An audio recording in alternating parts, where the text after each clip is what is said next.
The free speech and First Amendment rights of the dethroned Miss California Carrie Prejean have been so silenced, her freedom so denied, that she has only done 3 national TV interviews in the last 24 hours, including one in the downstairs part of this studio.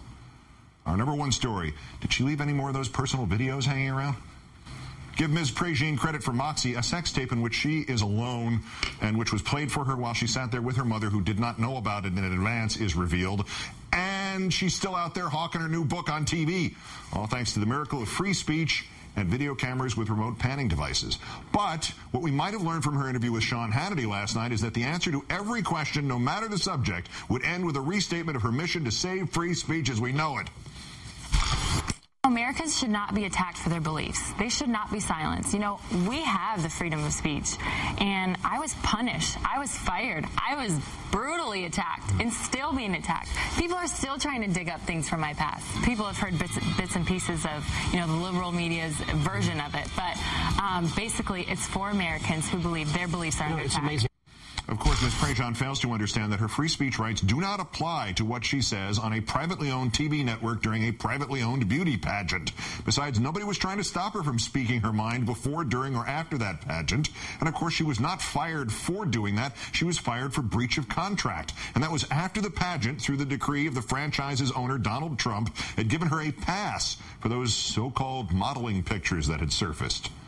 Little did we know that apparently earlier she'd made a tape, perhaps in hopes of becoming a hand model.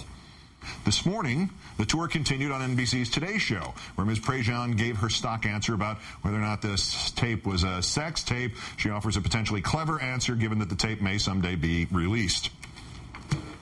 You can call it whatever you want to call it. If you want to call it a sex tape, that's fine. But well, what do you call it? It was me by myself. There was no one else with me. I was not having sex. I sent it to my boyfriend at the time. I was a teenager. I cared about him. I trusted him. And, you know, but the main point is that there has been a campaign against me to try and silence me for the past 7 months for the answer that I gave at the pageant. So even parts of her life that have nothing to do with her pageant answer, like posing half nude for modeling photos or making a sex tape, have been used to attack her because of the real motive. Try to keep up. All I know is there's been a campaign against me to try and silence me. They've tried to embarrass me. They've tried to humiliate me. They've tried to attack me. And I'm still standing. No surprise, her book is called Still Standing. And kudos for working in the title half a dozen times during these interviews. Anyway, not content with talking points, Ms. Vieira dared to press Ms. Prejean on why she dropped her lawsuit, particularly since that lawsuit was theoretically a vehicle for Prejean to prove that she was fired for her beliefs.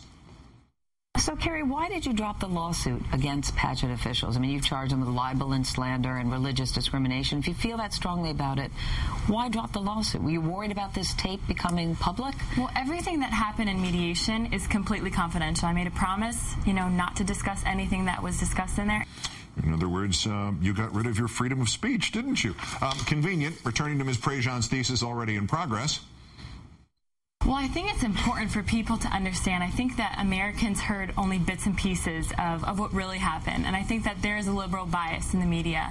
And it's unfortunate that, you know, conservative women are attacked. They are attacked for their beliefs. So many Americans believe that their beliefs, you know, are under attack and they should be silent and free speech doesn't exist. Since when does free speech not exist? Yep, we're getting warmer, but first a quick detour to the issue of Ms. Prejean's hypocrisy.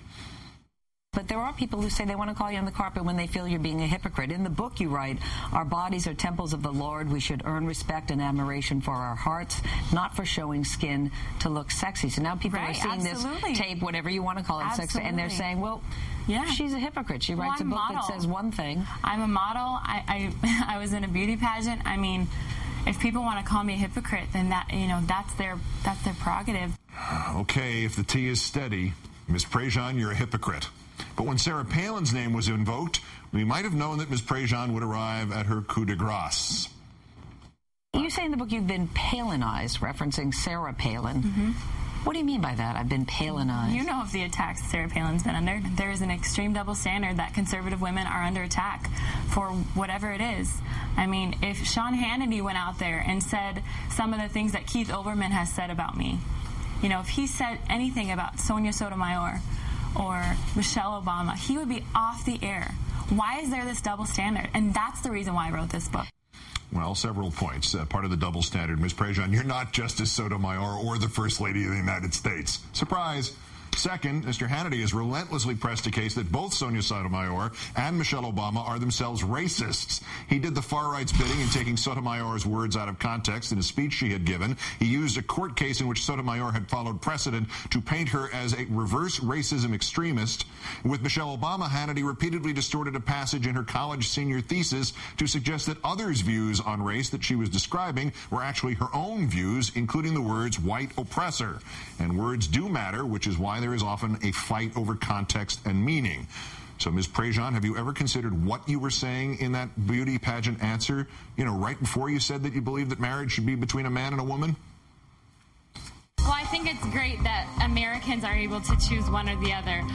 We live in a land that you can choose same-sex marriage or opposite marriage. Yeah, except gay people don't have that choice because the majority of straight people use their majority power to deny it. So when you use those words, whether you knew what you were saying or not, you must expect something of a pushback. As for unfair attacks on men or women, it has never been limited to conservative women. Well, this is entirely predictable, is it not? I mean, Nancy Pelosi basically did everything except sell her own body to get this bill passed, okay?